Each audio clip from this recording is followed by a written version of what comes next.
Good morning.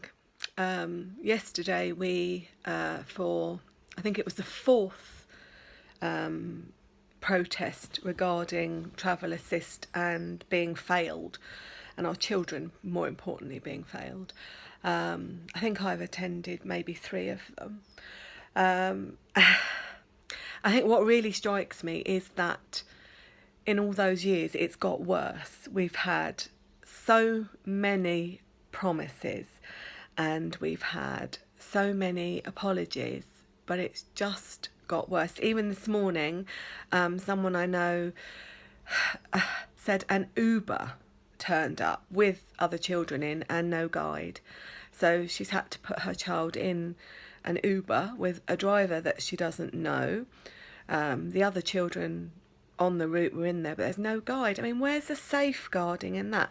What happens if, clearly the driver will be unfamiliar with the children, and what happens if these complex needs kids have anxiety or there's an incident? There's no guide for safeguarding, and that is aside from just the basic DBS checked guide that you have on the route. I mean, it's just outrageous. We've had children being picked up and being taken to other schools.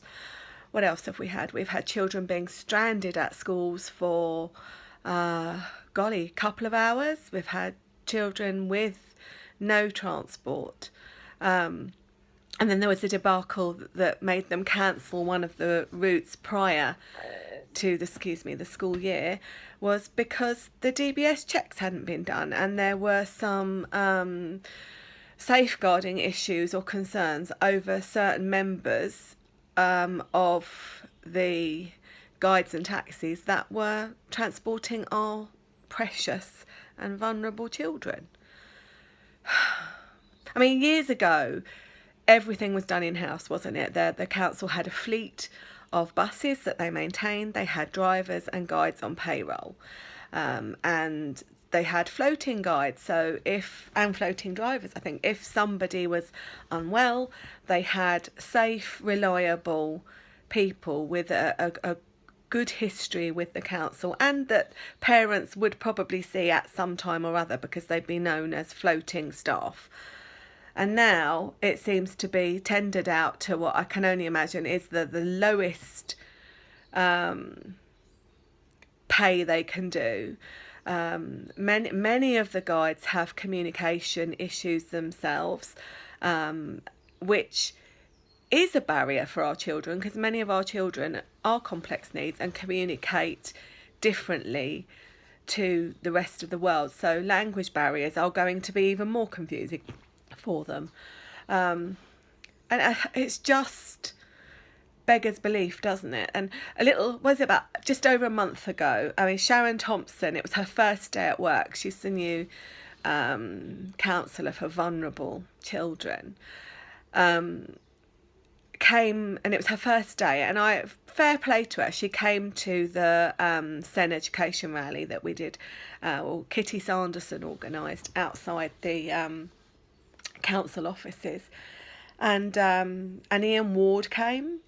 He's head of our local council, and he's been in post for a long time now. And some other local politicians came along with the media, and she has made us promises. A few people are already calling for her head. I personally think she's only been in post a month and we have to give her a chance.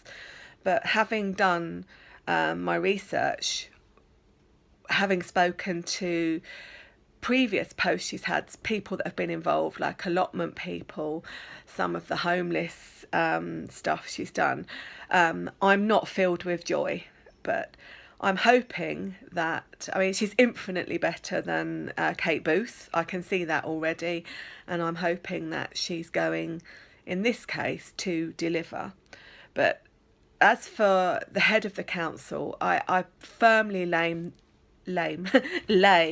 the blame of a lot of the incompetence and, I don't know, just the sheer disregard for our children. I lay at his feet. He is ultimately in charge of all the budgets and stuff. He came yesterday and promised that he was going to be speaking with Sharon Thompson and they would be making changes. At the rally about a month ago, he apologised to us all and promised to make change, but he has not made those changes. And I think I echo the feeling of many parents and other Labour voters, because I'm a Labour voter, is that this man needs to stop making promises and stop making apologies. The best apology he can do is to resign. His salary can then be used to plug some of those holes, get somebody else who may do, we hope, a better job. I mean, I hear there's a 9-page document being scrutinised at the moment of fees for short-term and interim consultants for areas of SEN. So SEN would be the SEN education. It's education, health and social care within the council, and travel is included within that. And that I think it's a year and a half, someone quoted to me. I mean, I haven't seen the document, so I can only go on the hearsay. But there's like £1.5 million spent on these interim, what I can only call turd polishers. And everything is worse for us. The travel is worse. We need decent travel so that our children can be safe and go to school in a condition to be educated. If they're not in a condition to be educated, that impacts on their school placements, and their school placements break down. And we need to know they're safe. We need person-centred, collaborative education and education healthcare plans that are, how should I say, fit for purpose. At the moment, they're not specific and quantified. And we have the new Assistant Director of Education, I think her name's Pauline or something, who says that many children don't need education healthcare plans because what's in them can be provided by the school. Well, actually, it's not that the child doesn't need the education healthcare plan. It's that you're writing them in such a rubbish way to defend against provision that when a school looks at their plan, they are not seeing the true needs of that child reflected. And that's setting the kids up for fail and the schools up to fail when they actually go to those schools, because they're not going to have the resources for them. And then I'll try not to get too started on social care, but there's an Ofsted going on, I believe, at the moment. I'm expecting our LA social care to fail, like the 2 failed education Ofsteds within our LA. And I mean, it's just shocking, isn't it? We ourselves are in a position where we're one step away from taking our local authority for social care to the local government ombudsman. We need change. We need politicians that actually care. We need education money to be ring-fenced so that we can see if, I mean, Labour say it's that they don't have enough money. Tories say that there's plenty of money and that Labour are mismanaging it. If we ring-fence it, then we have clarity and we can see who's telling the truth and either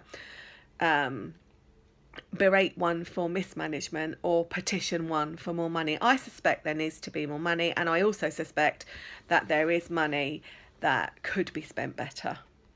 We also need accountability, and we need those in power to stop taking advantage of the most vulnerable in our society.